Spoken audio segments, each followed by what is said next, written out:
Well, thank you very much, everybody. It's great to be in this beautiful Oval Office.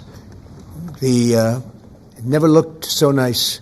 We're getting great compliments, and you see outside how that's come out. It's been great. We make a lot of improvements to the White House, and we're doing that. One of the things you should be looking at is the Palm Court, because that's been totally redone. So we like to preserve and make better the White House, and that's really what's happened, and we're getting tremendous reviews, and we appreciate it.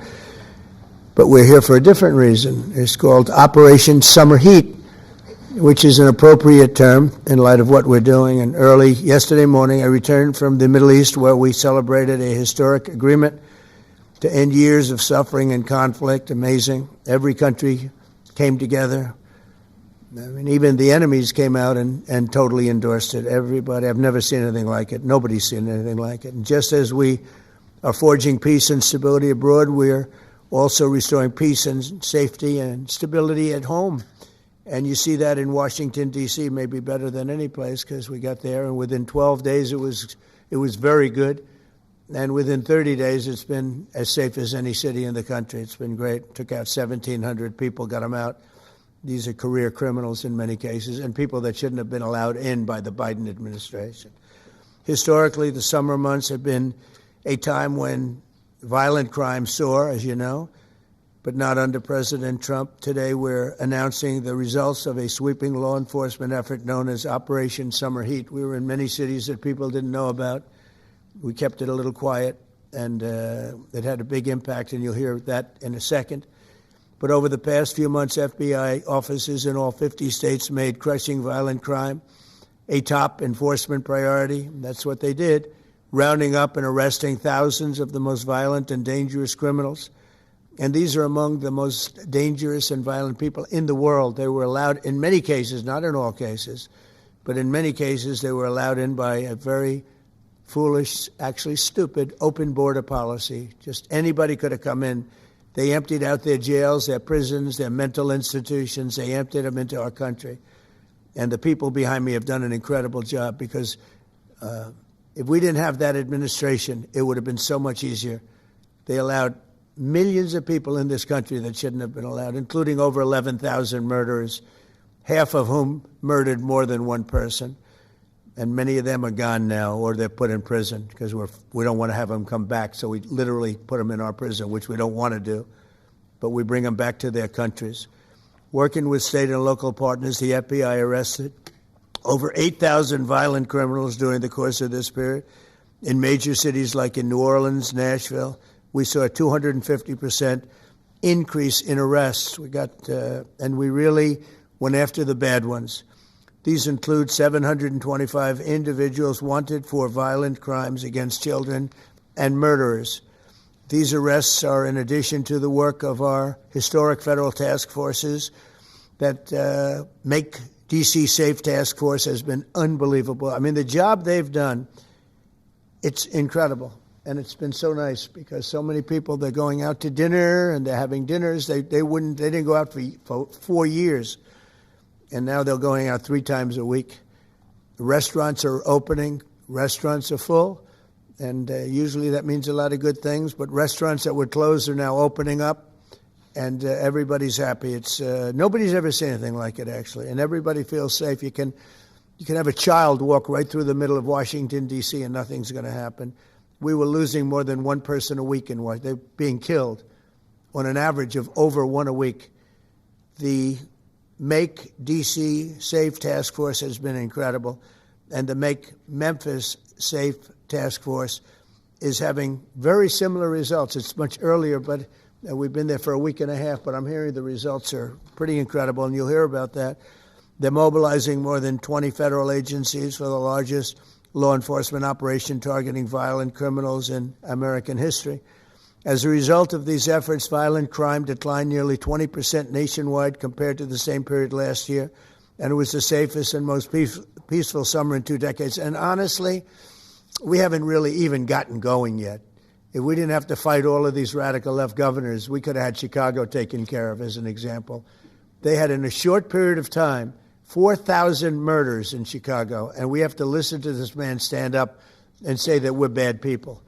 And the people of Chicago are walking around with MAGA hats. You have women beautiful black women walking around with MAGA hats. Please let the president in, and we don't care how he does it. They're not interested in National Guard or Army, Navy, bring them in. Marines, bring in the Marines. They just want the crime to stop. And more so because of the success that we had in D.C. I think if we didn't have that success, nobody would even believe it.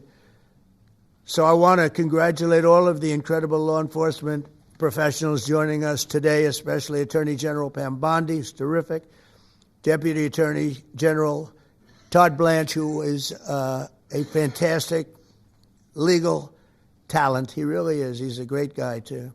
And, of course, FBI Director Kash Patel. They have worked so hard on this and other things. Since the start of the administration, the FBI has arrested over 23,000 violent criminals, more than double the number arrested in the final year of the Biden disaster. The FBI has also destroyed or severely disrupted more than 170 organized criminal enterprises and gangs, 1,600 of the most violent gangs, and confiscated over 6,000 illegal firearms. And they've tracked down and arrested 4 fugitives on the most wanted list, 4 of the most wanted. Actually, 2 of them were the most wanted fugitives in the world.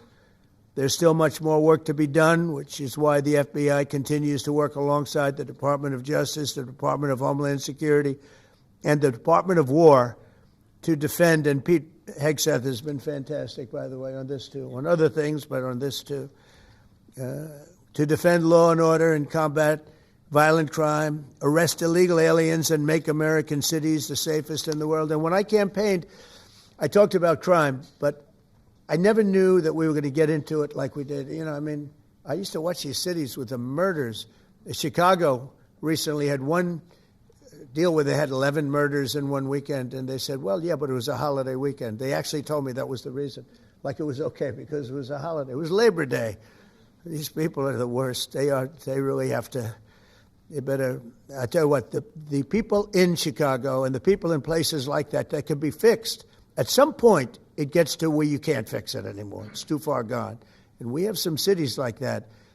But these are great cities that can be fixed. I'm going to be strongly recommending, at the request of government officials, which is always nice, that you start looking at San Francisco. I think we can make San Francisco. There's one of our great cities 10 years ago, 15 years ago, and now it's a mess. And we have great support in San Francisco, so I'd like to recommend that for inclusion, maybe in your next group. You'll get great support. Every American deserves to live in a community where they're not afraid of being mugged, murdered, robbed, raped, assaulted, or shot. And that's exactly what our administration is working to deliver.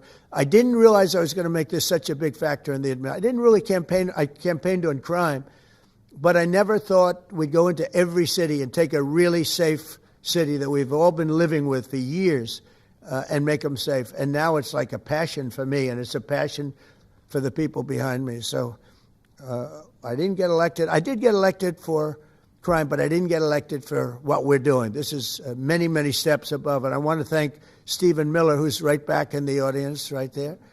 I'd love to have him. I love watching him on television. I'd love to have him come up and explain his true feelings. But maybe not his truest feelings. That might be going a little bit too far. But, Stephen, thank you for doing an unbelievable job. And the people of this country love you, I'll tell you. And they love what you say about crime and stopping crime. So now I'd like to ask Director Patel to say a few words, and then Pam and Todd also. And I just want to congratulate them. This is an amazing thing. And we're just at the start. We're going to go into other cities that we're not talking about purposely. We're getting ready to go in. And when they go in, like Kash, as an example, told me that people didn't even know. 5 months ago, they went into Chicago, and they started doing a lot of work in Chicago. And we brought the numbers down a little bit. And but that really was just preparatory work for what we're going to do with the surge. We're going to have a surge of strong, good people, patriots, and they're going to go in, they straighten it all out. So a lot of these cities we're already working on, but we don't do it with a big flavor. But in a little while, you're going to see some numbers that you're not going to believe. And I think you'll probably start with Memphis, because I'm hearing the numbers are much quicker than we even thought possible. Again, D.C. it speaks for itself. Chicago is going to be okay. We're going to save Chicago. And I told you, and I told them, a very respected man, the head of the Union Pacific, said, "Sir, save Chicago. It can be saved." And the way he said it, it was like, can you believe it? We're trying to save Chicago. But I understood exactly what he wants, and that's what we're going to do. We're going to save all of our cities, and we're going to make them essentially crime-free, like other countries have crime-free.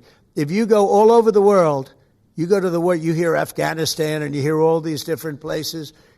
Our crime in certain cities is worse than anything they can even imagine. And we're not going to have that any longer. It's going to stop, and it stops right here. Cash, please.